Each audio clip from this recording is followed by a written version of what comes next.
If you've ever felt like you're carrying the weight of your family, your work, your health, and somehow still expected to smile through it all, then this episode's for you. Today we're talking about what burnout really feels like when you're a caregiver, a professional, and a mother, and still trying to be human. My guest, Jenn Fredericks, brings a deeply personal and incredibly insightful take on resilience. Not the push harder kind, but the kind that begins with something radical, a pause. We're getting into how to manage your energy, not just your time, how to stop leaking it everywhere, and why it's okay not to be everything to everyone. Hey, I'm Dr. Angela Downey, and this is Paging Dr. Mom, the podcast for women who are juggling careers, kids, chaos, and cold cups of coffee. We're talking about the real life behind the resumes, the messy moments, big feelings, and how to stay human when you're doing all the things. If you've ever felt like the only one trying to keep it together, you're not. We're going to laugh, cry, vent, and thrive together. So here we go. Hello to all my beautiful mamas. I'm Dr. Angela Downey, and I'm so glad that you're hanging out with me on Paging Dr. Mom. This podcast is for all of us who are just trying to keep it all together while juggling kids, careers, and whatever else life throws our way. We're going to be exploring all those moments that we definitely wouldn't be putting on our resumes. I'm going to introduce you to today's guest. Jenn Fredericks is a personal resilience practitioner and Prosilience coach who helps family caregivers move from burnout to balance. She's a 2-time kidney transplant recipient and a longtime caregiver for her daughter with a brain tumor. Jenn brings a rare dual perspective to the table, a patient and a caregiver. She's the founder of the Carewell Circle and teaches a proactive resilience method called Prosilience, designed for those feeling overwhelmed, depleted, or stuck. And her message? That real resilience starts with a pause, not pushing harder. I am so excited to have Jenn on the show today. She's someone who truly gets the invisible labor that so many of us are carrying, not just because she works in this space professionally, but because she's lived it.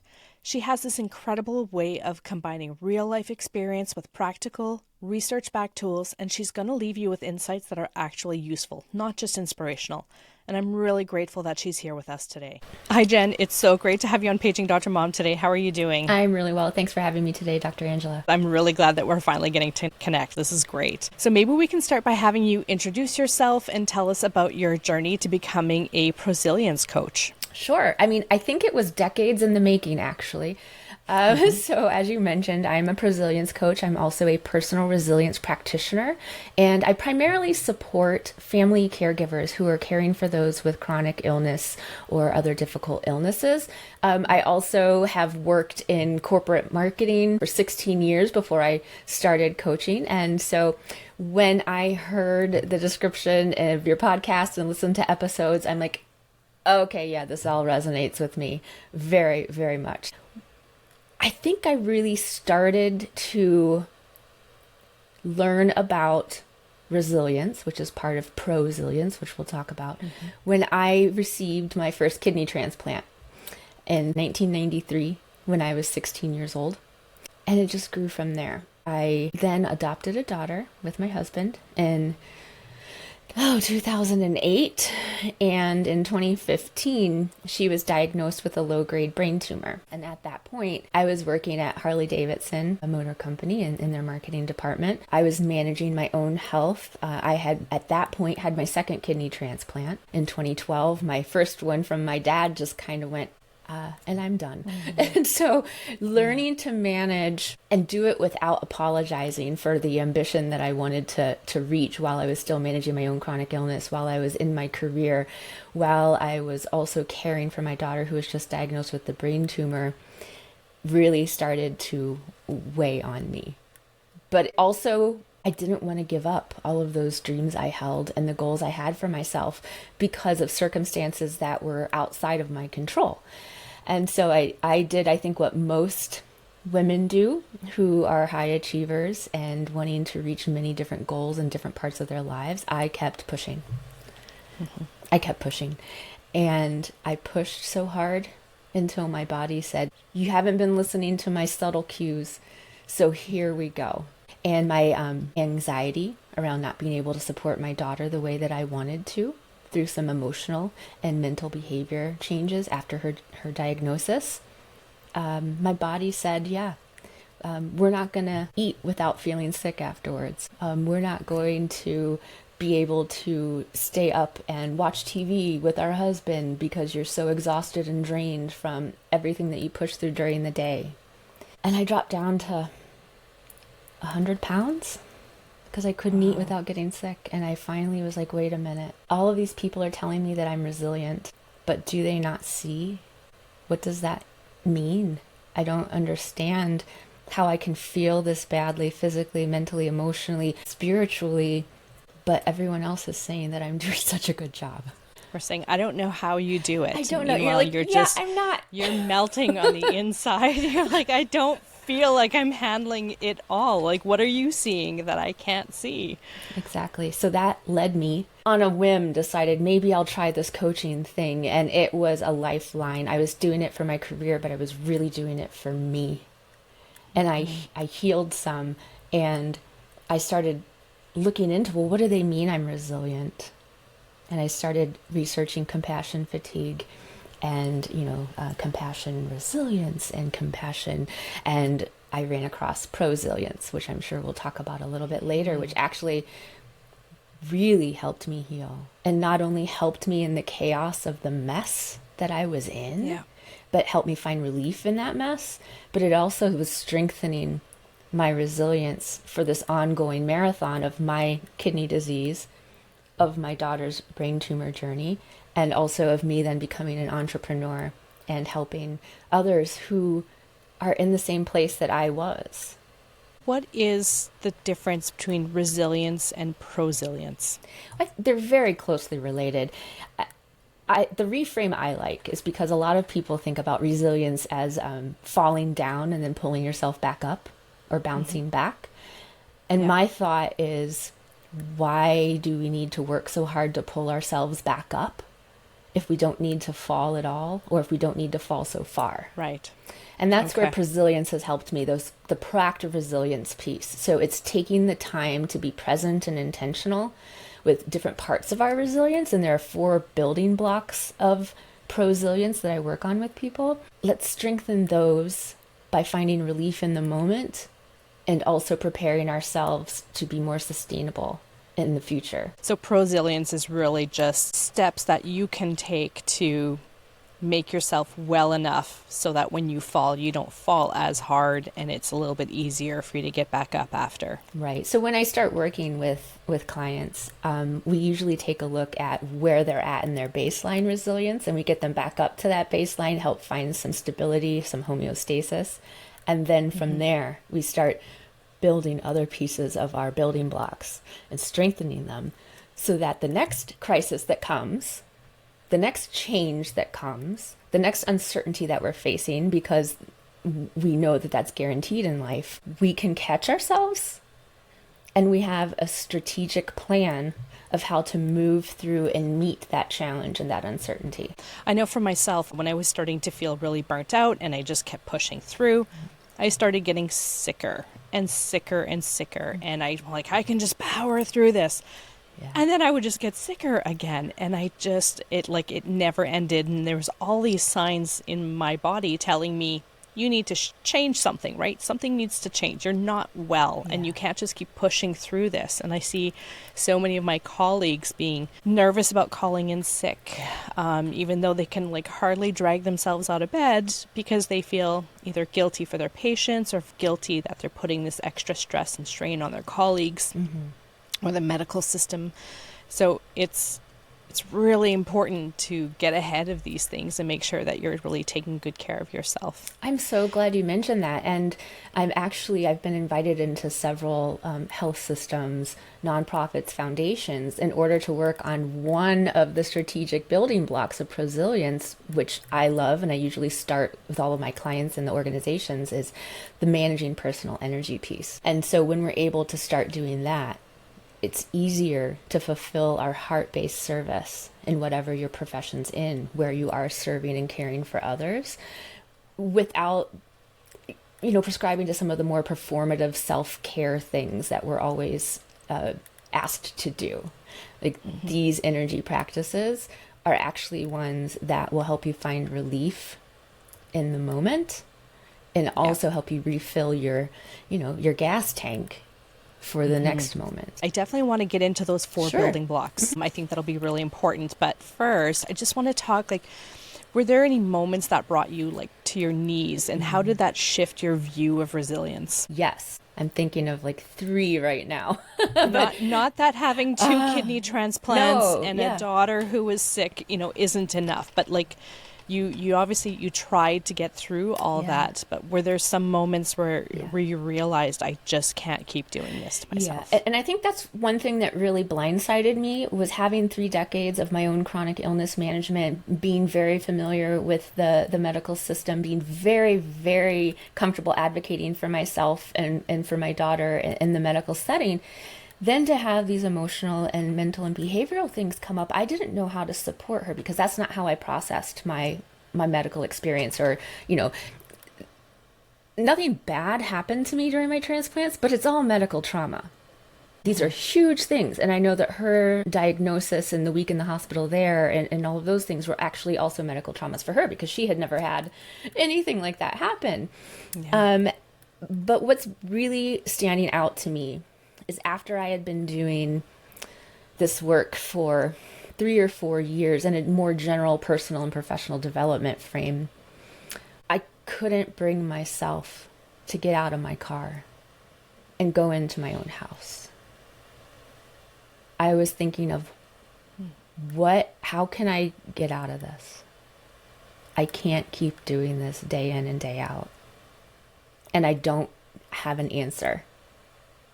But as we all do, I opened the door of the car, I trudged back in the house, and I kept going. But what I realized was I was just searching and hoping and holding on to this break I couldn't take. Like, when's the next moment I can breathe? When's the next moment I can go do a Target run by myself? And I realized because that's the epitome. That's what we all aspire to do, right? That is the ultimate vacation. The ultimate going vacation. To Target. And literally, I'm not proud of these practices or habits that I had, but I would go get a frozen Coke and a bag of Cool Ranch Doritos and sit in the parking lot and cry and eat them and drink that. And then I would have some relief. But it made me think, okay, what are some other ways that I can find relief right where I'm at? What are some ways that I can stay at my post, yet not completely unravel? And so I started to take a look at those threads. Where were those moments in all of these really hard things? Because if you can imagine me trying to survive through COVID as well, and having a daughter who has to go to these medical appointments and PT and OT and all of these things, and how do I keep myself safe on my immunosuppressants? And thankfully, my husband is a wonderful partner and was able to, step in and do a lot of that for me. But I looked for the thread, and the parts of the relief that I could kind of cobble together were these small moments of pause, these small moments of sitting in an exam room with her and holding her hand and being in the exam room with her and holding her hand, and that's it. Not thinking about, okay, what is this MRI result going to be? What is the next prescription or treatment she might need to... No, it's being where your feet are, breathing. I know that that's so like cliche. Yeah. But that's what started to turn things for me when I realized that relief begins with a pause. And resilience doesn't start with more strength. It begins with a pause. So not only was I finding relief in those pause moments, those presence moments, but I also was starting to strengthen my resilience and my prosilience for moving forward. Were there some signs in your body that you could feel that you were ignoring? Yes. Where do we start? That things weren't working well? Well, here, tightness. You're pointing to your heart and your chest. My heart and my chest. Yeah. Tightness. Swirling thoughts, when mostly I don't have swirling thoughts, but those were increasing. So a lot of headaches, tightness, feeling almost disconnected even from my body. That was a sign. So, and then of course, when I talk about the anxiety, also then physically manifesting into me not being able to eat without feeling sick. I'd be in a fetal position on the bed My daughter would be in her room needing help because she was sick from a treatment, right? But I couldn't get up and help her. I wasn't the mom I wanted to be. And so all of those... You couldn't really be the mom that you wanted to be. No, I couldn't. And I accept that, and I understand that, and I don't beat myself up for it now. But in the moment, of course I was, because I think society and my own pressure on myself made me think that I needed to do it all in order to deserve a break. When in actuality, just showing up. I mean, we don't need to do anything in order to deserve a break. We deserve that for ourselves. Just being here on earth, we're allowed to do that for ourselves. Absolutely. So you discovered the concept of prosilience during your caregiving journey. So yes. You mentioned that there was 4 key blocks that go towards prosilience. Can you tell us what those are? Sure. Well, the first one is calm yourself. Okay, so you're meeting a challenge, you calm yourself. That's where some of the pause practices that I share come in. It's the nervous system regulation. It's being where your feet are. It's coming back into yourself so that fear isn't driving your next building block, which is choosing the strategy in which you want to meet the challenge. When you have this challenge facing you, do you want to accept it and adapt? Do you want to reframe it? Or is there a way that you can change it? Once you choose that strategy, and so you have sort of your guiding light, like you have something that you can focus on and not let everything keep swirling, then you engage one of your 7 resilience muscles that we're all born with. Some of them take more energy to engage. And so a lot of times there will be key ones that we fall back on. I'm doing the air quotes, fall back on, but it's not a bad thing. Those are just the strong ones that we have. But there are others available to us that we can strengthen. And those resilience muscles are positivity, confidence, creativity, connection, priorities, structure, and experimenting. And then I mentioned it at last, but it's actually one that I work on first with people really, is learning to manage your personal energy. Because human energy fuels resilience. And if we don't have an energy store in our physical, mental, emotional, and spiritual energies, we could have the strongest resilience muscles. We wouldn't be able to access them and engage them as effectively as we'd like to move through a challenge. And so when I think about myself sitting in my car, not being able to get out of the car and go into my house right away, I think about that all the women in me are tired. I think about all of the energy that was inside of me was draining, and I didn't know how to find the leaks and plug them and start refilling them so that I could access that resilience that everyone thought I had, and I did have, but I just wasn't engaging it or accessing it effectively or efficiently. Just because you're getting back up doesn't mean you've helped yourself in any way. No, it's like there's still other work to do. Right. And that's why I really hit on learning to manage your personal energy, because when we can take stock of that, even on a daily basis, and it's not all going to be full all the time. It's kind of talking about, even the work-life balance myth, which I believe is like a slice of pie, a piece of pie, a whole pie, and then the slices of them. Yeah. Some slices are bigger than others. And at different times of the year, in different seasons of your life. And so when I start working with organizations on supporting their community of family caregivers, when I start working with individual family caregivers, we start with building block 1 of calming yourself, those pauses, and then learning to manage your personal energy so that you have the fuel to support yourself in the other areas so you can strengthen and keep moving through challenges without falling down. So what are some of the common ways that we unknowingly drain ourselves? Some of these are going to sound really cliche, and I hate saying them because I don't sometimes like to practice them either. But the physical piece, sleep hygiene. Do you look at your phone, an hour before you go to bed, or do you shut it off so that your mind can decompress? So that's actually draining 2 of your personal energies. It's draining that physical piece, but it's also draining that mental piece, because your thoughts can get spinning and turning and not allow you to sleep. So that's affecting two of them. It's probably affecting all of them because they're so all interconnected. I would say the mental piece, one thing I share a lot is the myth of multitasking. And I think that's being discussed more and more lately, which I think is great. When you are multitasking, if you go from one task to another, it can take as much as 20 minutes to get back to the first task that you're working on. And so that is completely draining your mental energy. Because you're always having to remember to go back to that first task, and this mental list of things that you're wanting to do is constantly running. Yeah. And so one way to do that is monotask.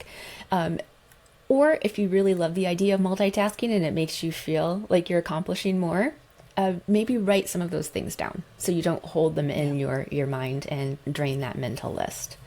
Other things with the physical piece would be not taking time to get away from some of the work that we do here, in front of our computer, running from here to there. Where can you stop and take a moment and just regulate your central nervous system? Where can you breathe and remind yourself that you're safe, even though you feel extremely busy? What are some strategies that we can use to start plugging up some of these energy drains? Sure. Well, I would think, let's go back to the sleep hygiene piece.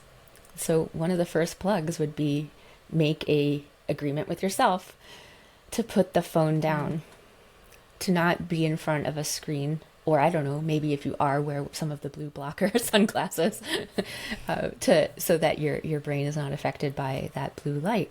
But make one conscious decision that can help plug one leak. Sleep hygiene for me is, I have a very difficult time putting that phone down.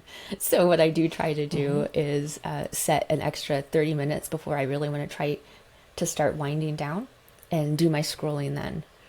And then try to let my mind calm so that my body can calm and really get the sleep that it needs to restore itself. I do have a tendency of scrolling before going to bed, checking in on everything, a couple minutes before. But the last thing I always do is I turn on this, these like binaural beats, kind of these different sounds, and just kind of this relaxing music. I put it on every night. I have a timer so that it turns off automatically after 45 minutes. And it really it's like it triggers my brain. Okay, this is decompression time, and it's almost instantaneous how quickly my brain now shuts down when I hear that music. And it's great for like meditating, and it helps me undo everything that I've done in the last 45 minutes by scrolling on my phone. So it's a great practice before going to bed, just to kind of be with yourself. I guess that's meditation. It is. I love that, and I do use some of those same strategies myself. And you can pick different binaural beats. One's healing, one that's, calming anxiety, one that's I don't know if I like this one. I get really good sleep around it, but I'm kind of worried about the fact that I may not be dreaming, because there's one that's called like dreamless sleep. I'm like, oh okay. But I think sleep and dreaming really helps our mind and our brain make sense of what happened during the day. So I don't want that every night. But yes, definitely. I love that suggestion. One of the messages that you talked about was starting with a pause, and that's to help build resilience. So why is pausing so hard for high-achieving women? My opinion is, and one, because I've lived it, and two, because I've observed it, is that we believe we need to earn our rest. And so we push. Like, am I good enough now? Did I do enough today to earn this? Am I good enough now? We are enough. We're enough. And that's where I think these pause practices can really come into helping people see that and not be so performative and accept ourselves for who we are, how we are, doing what we can, where we're at with what we have. It's taking that pause and breathing, coming back into our humanness and our body, and recognizing that we're enough. Is it that you got out of bed today? That's enough. If the load that you're carrying is heavy, and it's difficult to interact with others, that's okay. What can you do to pause and acknowledge how you're feeling and then move from there in a way that isn't dysregulating and it isn't performative and it isn't pushing ourselves? It's that guilt of, I didn't do enough, I don't deserve this, when in actuality we do. We do. I've always had this work now, play later mentality. Yes. But the problem is that there's always work to do. And so that play never really comes. My former spouse was kind of like a play now, work later type, which, it created a lot of tension and jealousy on my part, because I would see him resting and I'd be like, why can't I rest? I've got all this stuff to do. But in truth, there was some jealousy there, and I wish I could have rested, but I tend to fill up my time with so many things. And some of that is perfectionism, right? Like the house always needed to be clean. Everything needed to be done well. And so I would put all these standards and all these responsibilities on myself that probably didn't need to happen. But as a result, that playtime, that relaxation time, that rest time never really seemed to come. Yeah. No, I totally resonate with that. I think one thing that my kidney disease did for me, and it being so young, and my mom has pointed this out to me quite a bit, is that I'm really good at resting because my body needed it. And thankfully, I carried that forward for quite a bit, I think, until I started trying to climb the corporate ladder, because that's what I thought I was supposed to do, even if it wasn't what I wanted to do. I love the fact that you're able to look back and say, yeah, that was self-imposed, but I also feel like you're accepting of that and you're not like beating yourself up, and that will allow you to find more time to play now. You've said that it's all about managing your personal energy, and that's the key to burnout relief. So it's not necessarily finding more time in a day, it's managing your personal energy. So how can we begin to shift out of the, just manage your schedule better mindset? Right. And I don't think it has to be an either or. I also love to live in the both and. Is there a way to manage time and manage our personal energy? Is there a way for us to be more intentional with the energy that we put into some of our schedules? Is there a way for us to show up in a powerful way in our different time management tools or different meetings or all of the responsibilities that we have? But I do believe it all starts with an awareness of our personal energy, our physical, mental, emotional, and spiritual energies that can be drained, and they also can be refilled. So it's not like you're going to have a perfect piece of a perfect pie, even with our energies. When I work with clients, I do an energy map. We take a look at, okay, where are you right now in each of these energies? Do you see a pattern? Is there something that is draining you here? Can we plug that so that you can fill that tank a little bit more, and it'll help your emotional energy? When we're tired, it's very easy for most of us to become a little more emotional because we're working so hard to bring that physical energy up, because that's the one that really, really strikes us right away, that we don't have the extra energy to manage our emotions.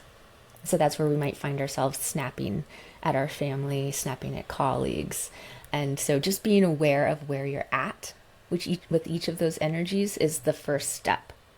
And then from there, like we talked about, plugging the physical energy drain of the sleep hygiene, then you can figure out, okay, this is one act that I can change that's going to actually plug that. And then I can start pouring some energy into there, like going outside for a quick breath of fresh air. Can we talk a little bit about caregiver burnout? You had your daughter who had some medical needs. I have children of my own. I also live with my 9-year-old mother-in-law who has dementia and her own medical needs. So we are kind of in the sandwich generation, right? Yes. We're caring for our own children who have needs. We're caring for older generations who have needs. It can be really, really stressful. So do you have any advice for people who are caregivers? I do. I first start with, let's be gentle with ourselves, because as you just described, There are how many different quote unquote lives that you're living right now? Yeah. You have caring for your children, caring for your mother-in-law, you have your work. Sorry guys, we're not going to be able to be 100% in all those areas all the time. And if we try to be, we're going to fall down. We're going to burn out. We're not going to be able to support ourselves so that we can support others.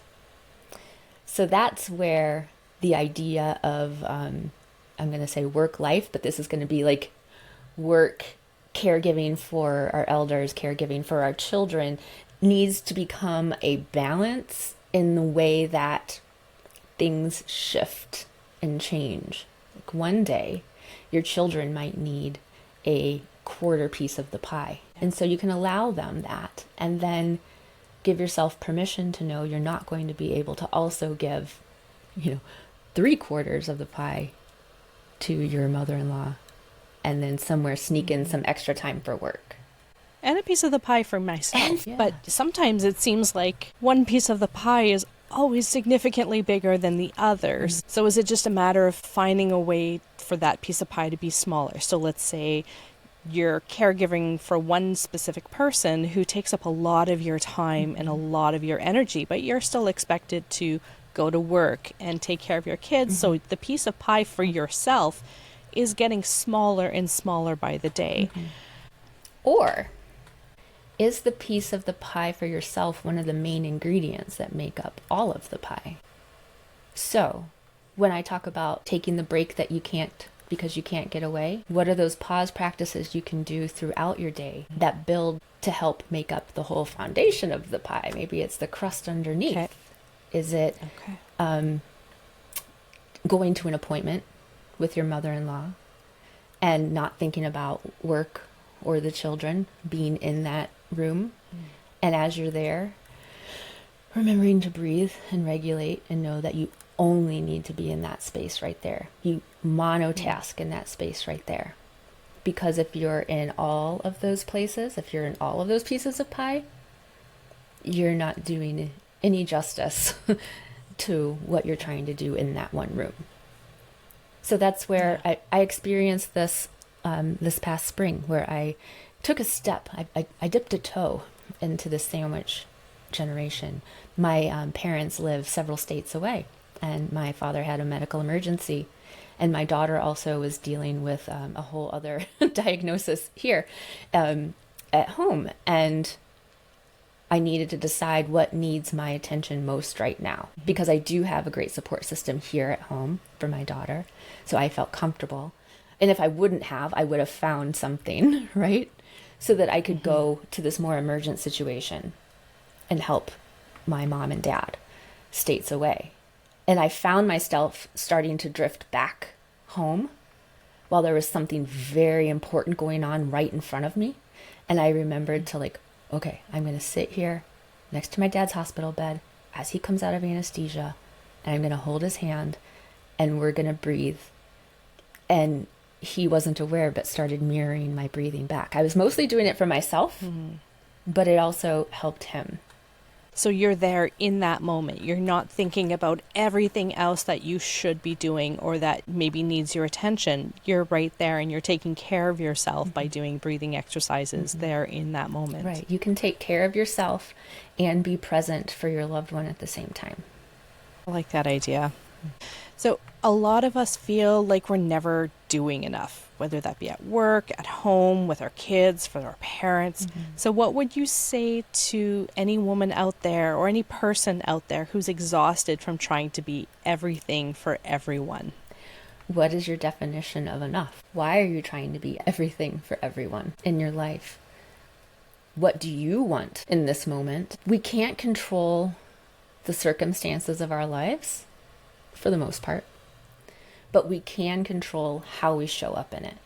And even if you were everything to everyone in the past, doesn't mean in this moment you need to do it again. Yeah. So today's episode, we're going to be calling it All the Women in Me Are Tired. So what does that phrase mean to you personally?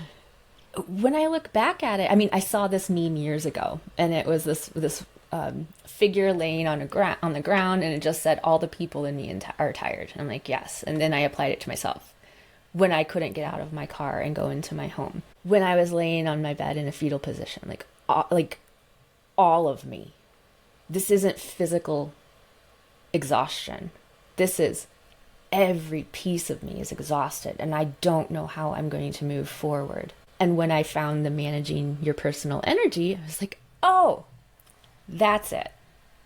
So it could also be tired.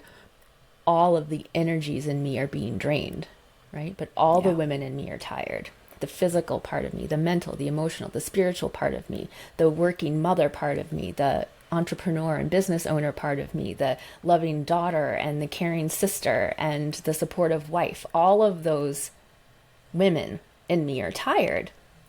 And I can attend to them by managing my personal energy. And you created the Carewell Circle for family caregivers. So as part of this, you're going to be giving the listeners like 2 free weeks, I think, to be part of the Carewell. It's a restorative, video-centric platform. It's something that I wished I had. I know that's also cliche that people say, I created something I wished I had, but it truly is. When I was living in the hospital with my daughter after a partial brain tumor resection during COVID for a month, like I tried to go to these support groups online and all of these things. I was reading all of these Facebook support group text threads, which were great, but I was craving face-to-face interaction and I couldn't get that in person. And I wanted to be able to go in anytime. Like I can't make a Zoom call right now because doctors are rounding. Like I wanted to be in that support group, but I couldn't. And so this is a 24/7 restorative video platform where you can come and you can quietly observe, or you can practice the pause practices I post on Mondays, or you can come in and look at the share and support posts on Wednesdays. On Fridays, there are resources, and we're going to have monthly experts coming in for lives once a month. There's a lunchtime support group the second Tuesday of every month. The fourth Thursday, there's one in the evening. And if you can't make it, that's okay. There's recordings. But I wanted a place where people could have touch points and they could see faces, and that's Carewell Circle. Is there like a code or something that you need to use to get No, the 2 there's weeks? actually, if you go to prosilienccoach.com/Carewell Circle, that should take you to the landing page that allows you to sign up. And there's a 2-week pause, I call it, the 2-week pause included, to see if this is something that will support you, because I don't want to add more to your plate. I want this to be a place of respite and relief. And if that's not it for you, no hard feelings.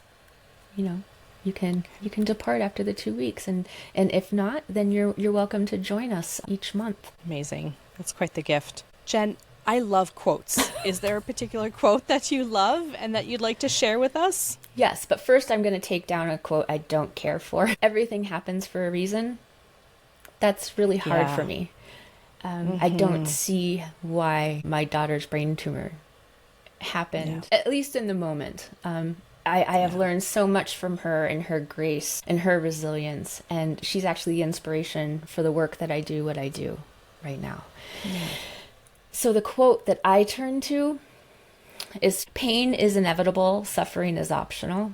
And that quote is attributed to a lot of different people. I'm not sure if anyone really knows where it came from, but I'm just going to share this, that it doesn't matter to me who first said it, because during my first kidney transplant, I learned it firsthand from the kids at Children's Hospital. These kids were riding their tricycles as they were getting their infusions, with their parents like running down the hallway with their poles behind them. And I was like, who am I to lay in this bed and say poor me all of the time when these kids are showing me what it means to live?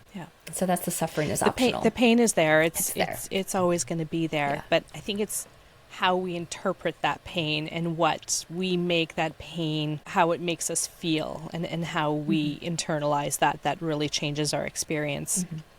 Jenn, where can listeners find you? My website, prosilienccoach.com. I should have picked an easier, website to spell, but it's PROSILIENCE.com. There you can find ideas and resources for caregivers, there is the Carewell Circle sign up. I also have a page there for organizations who I also like to work with, organizations who have a community of family caregivers to go in and help them learn some of these strategies so that they can support them in a more sustainable way as well. I'm also on Instagram and LinkedIn. I'm going to be putting all of those links in the show notes. So if anybody wants to go and see you, they can find you there. I'd be very happy to see some smiling faces and to help support them. I love that.